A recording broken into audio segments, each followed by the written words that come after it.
Iikot kami mga paps. Magpunta din pag medyo pag-uwi mo, pag wala kang parang view.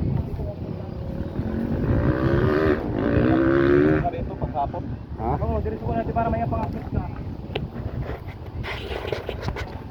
Pang-upload lang sa reels.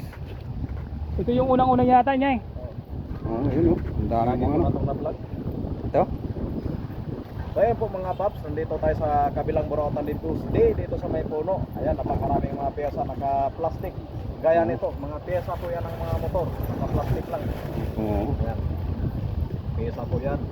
Tapos kasi ito mga kapusing nilagay sa plastic, ililipat daw yan sa kabila. Gaya nito, mga handle grip. Ayan, 100 pesos.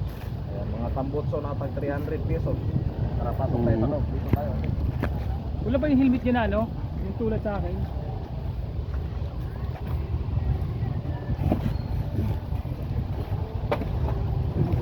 Handa ka dyan, nakapangapapan. Uy, bison oh.